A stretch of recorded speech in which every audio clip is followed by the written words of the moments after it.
Hello everyone, ఎలా ఉన్నారు? Welcome back.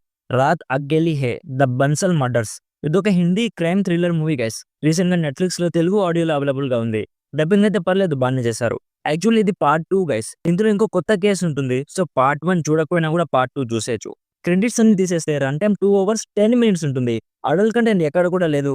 కొంచెం బ్యాడ్ లాంగ్వేజ్ అండ్ కొంచెం బ్లడ్ అండ్ వైలెన్స్ ఉంటుంది. ఇదంతా ఓకే అనుకుంటే ఫ్యామిలీతో కూడా చూడొచ్చు. డీటెయిల్‌గా ఈ మూవీ ప్లాట్ అండ్ రివ్యూ చెప్పేస్తాను. అంతకుముందు నేను ఛానెల్ స్టార్ట్ చేసి ఆల్మోస్ట్ 2 ఇయర్స్ అవుతుంది. బట్ అస్సలు రెవెన్యూ చాలా తక్కువ వస్తుంది గైస్. 3, 4 మంత్స్‌కి ఒకసారి వస్తుంది. సో మన ఫ్రెండ్స్ కొంతమంది తెలుగు మూవీ రివ్యూస్ కూడా అడిగారు. నేను థియేటర్‌కి వెళ్లి చూసి వచ్చి రివ్యూ చేస్తే ఆ వీడియోకి నాకు 1000 వ్యూస్ కూడా రావు. సో అందుకే నేను థియేటర్ రివ్యూస్ చేయలేకపోతున్నాను. Please try to understand. ఓటీటీలో తెలుగు ఆడియోలో వచ్చే Hollywood and Bollywood movie reviews చేస్తూనే ఉంటాను. ప్లీజ్ నా కాంటెంట్ మీకు నచ్చితే మీ బ్రదర్ అనుకోని కొంచెం సబ్స్క్రైబ్ చేసి కొంచెం సపోర్ట్ ఇస్తే చాలు. సింపుల్‌గా ఈ మూవీ ప్లాట్ ఏంటంటే, ఈసారి మన ఇన్స్‌పెక్టర్ యాదవ్ ఒక కేస్‌ని ఇన్వెస్టిగేషన్ చేస్తూ ఉంటాడు. ఆ కేస్ ఏంటంటే, ఒక రిచ్ ఫ్యామిలీలో ఒకే రోజు రాత్రి కొన్ని మర్డర్స్ జరుగుతాయి. అసలు ఎవరు చేశారు? నెక్స్ట్ ఆ కేస్‌ని మన ఇన్స్‌పెక్టర్ యాదవ్ ఎలా డీల్ చేశాడు? అనేది బేసిక్‌గా స్పాయిలర్స్ లేకుండా ఈ మూవీ ప్లాట్. ఇప్పుడు నాకెలా అనిపించిందంటే, పెద్దగా ఏం అనిపించలేదు మామ. క్రైమ్ ఇన్వెస్టిగేషన్ జానర్‌కి ఒక టెంప్లేట్ ఉంటుంది కదా! సేమ్ అదే టెంప్లేట్‌ని ఈ మూవీ కూడా ఫాలో అవుతుంది. మూవీ స్టార్ట్ అవ్వడమే మెయిన్ స్టోరీతో స్టార్ట్ అవుతుంది.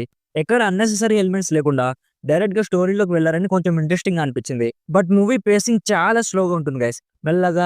మెల్లగా పోతూ ఉంటుంది. ఇది స్లో బర్నింగ్ థ్రిల్లర్ కూడా కాదు. అక్కడక్కడ కొన్ని ట్విస్ట్స్ రివీల్ అవుతాయి. బట్ అవి షాకింగ్‌గా లేదా సర్ప్రైజింగ్‌గా అసలేం అనిపించలేదు. జస్ట్ మూవీ ప్రోగ్రెస్ అవుతూ ఉంటుంది. మనం చూస్తూ ఉంటాం. ఎమోషనల్‌గా మన మీద ఎలాంటి ఇంపాక్ట్ క్రియేట్ అవ్వదు. అండ్ ఇదేదో డిఫరెంట్ క్రైమ్ కూడా కాదు. మనం ఆల్రెడీ ఎన్నో మూవీస్‌లో చూసిన క్రైమే ఉంటుంది. సో నాకైతే అంతగా వర్కౌట్ అవ్వలేదు. ఇఫ్ మీకు క్రైమ్ ఇన్వెస్టిగేషన్ మూవీస్ చూడడం ఇష్టమైతే తెలుగులో ఉంది కాబట్టి ఇంట్రెస్ట్ ఉంటే ఒకసారి ట్రై చేయొచ్చు. లేదు ఆల్రెడీ ఈ జానర్‌లో చాలా మూవీస్ చూసామనుకుంటే ఈజీగా ఈ మూవీని స్కిప్ చేసేయండి. యాక్టర్స్ పెర్ఫార్మన్సెస్ బాగున్నాయి. మ్యూజిక్ అండ్ ప్రొడక్షన్ వాల్యూస్ కూడా చాలా బాగున్నాయి.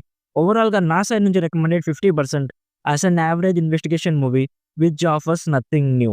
సో ఇది guys 'Raat Akeli Hai the Bansal murders' movie review. Already ఈ మూవీ మీరు చూస్తుంటే మీకెలా అనిపించిందో కామెంట్స్‌లో మాతో షేర్ చేసుకోండి. వీడియో నచ్చితే లైక్ చేయండి. మరిన్ని రివ్యూస్ అండ్ రికమెండేషన్స్ కోసం మన ఛానల్‌ని ఇప్పుడే సబ్స్క్రైబ్ చేసుకోండి. Thank you so much for watching. Meet you in my next video. By bye guys.